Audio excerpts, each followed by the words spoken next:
Mobile number फक्त घरात राहायला सांगितलं होतं ना मी. त्याच्याने व्हॉट्सअप चालू करून ह्याला त्याला मेसेज करायची गरज नाही ना.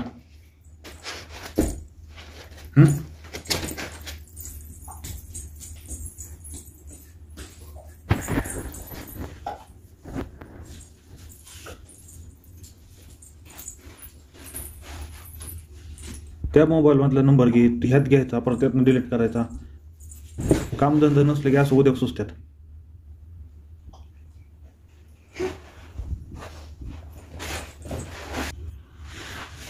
मग असे बोलतोय मी, विचारतो, एवढा ताव दाखवाय गरज आहे का?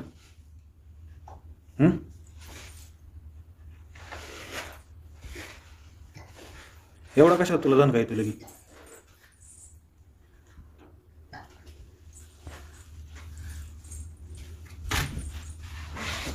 तुला बोलतोय.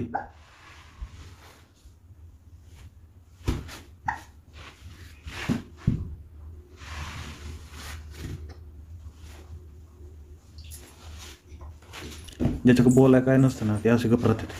कळलं का? तेच म्हणतोय मी.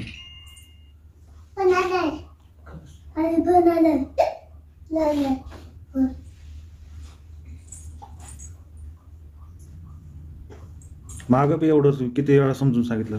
तेव्हा बी ऑनलाईन नोकरी बघायची, घर बसल्या काम बघायचं, 17 जणांना मेसेज कर, हे कर.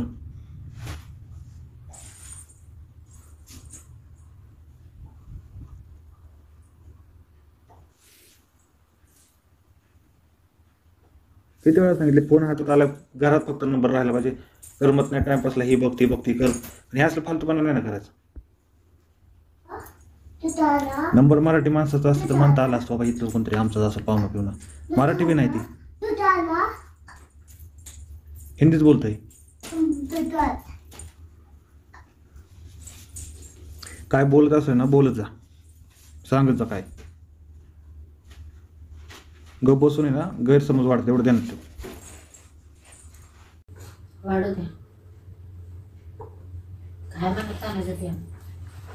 मी काय नाही म्हणत आणत, नाही गरजच नाही. मला माहिती आहे काय असलं ते लपत नसतं. टाइम लागतो पण सगळं समोर येतं, एवढं ध्यानात ठेव.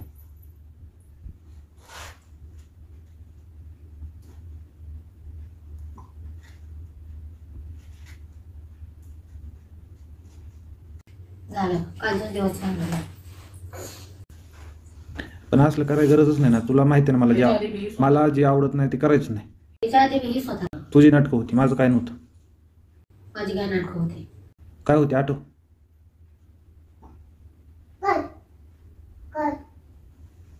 काय बोललेल तू? नाटकं होती का ते? मी काय सांगितलंय? माझी लाईक नाही विसरली. लायकी कोणी केलं ना, लाड केला नाही विसरणार. नको विसरू. मग तेच म्हणतोय, ते डोक्यात ठेवायचं कायम. आपण काय ना आपली काय लायकी. सून म्हणून आलो, सून म्हणूनच राहायचं. काय आहे ती माहिती. सासरा आहे, सासरा म्हणून इज्जत द्यायची असते. नाही बोल वाटत तर नाही बोलायचं, पण आरं तुला करायचं नाही. मला नाही बोलायचं, मला तीनदा बोलायला गरज आहे का? तेवढं आपलं झालं बोलणं, पण येऊन मला त्यांचं राहू दे, पण मला बी पर्सनली असं येऊन सॉरी चुकलं बिकलं बी नाही.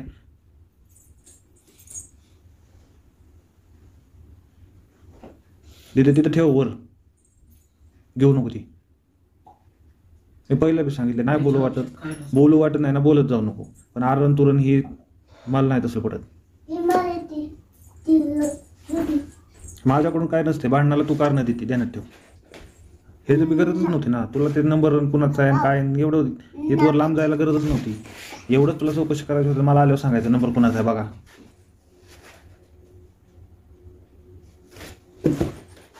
परस्पर मोबाईलमध्ये सेव्ह करून व्हॉट्सअपवर मेसेजवर पाठवून बिटवून गप्पा मारत बसायचं होतं का? ते असं कोण आहे ते?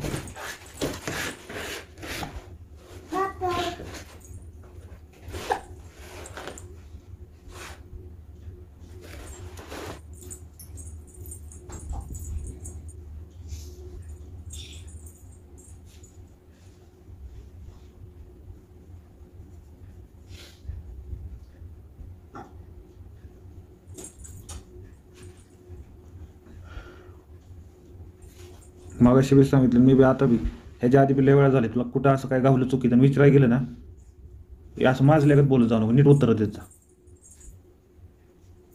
काय म्हणले? काय म्हटले ती बोलण्याची पद्धत कसली होती? तोंडण बिंड करून सरळ भाषेत म्हणायचं ना, अहो नंबर बघायसाठी मी सेव्ह केलता. माझ्या असं तड्या बघत होती. मला नाही तसलं यायचं.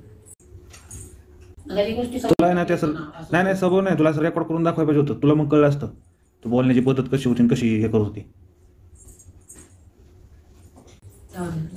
नवऱ्याच्या नात्याने विचारतोय मग नीट सांगावं ना, का सेव्ह केलाय, कुणाचा आहे, कशाला घेतलाय.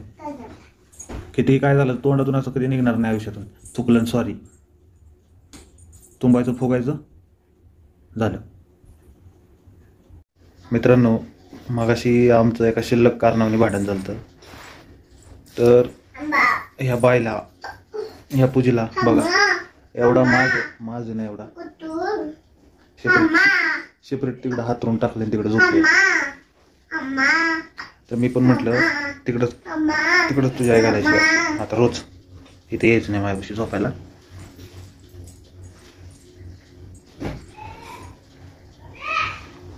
काही कारण नव्हतं. आईचा मोबाईल घेतला, त्यात कुठला तरी नंबर होता सेव्ह नव्हता म्हणून तो तिने तिच्या मोबाईलमध्ये घेतला, सेव्ह केला, व्हॉट्सअपवर मेसेज पाठवती कुणाचा आहे बघायसाठी. एवढं उद्योग करायला कोणी सांगितलं होतं? त्याच्यावर बोललो मी, तर एवढा हिला राग आला, एवढा जाणका आला आहे बघा.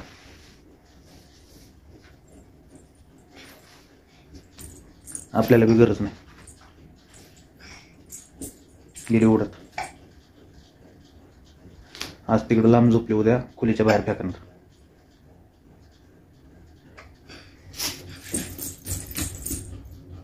आहे की नाही तिथं? उद्या खोलीच्या बाहेर. हो रूमच्या बाहेर. हो हो रूमच्या बाहेर जायचं उद्या मम्मीला घेऊन.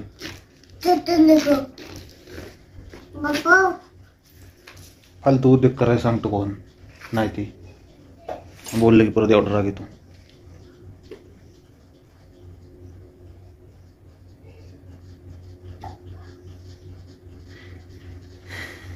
वागायची तर अक्कल नाही कसली.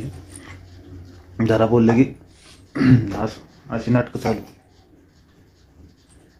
बघू की मी बी बघतो किती दिवस अशी लांब राहते.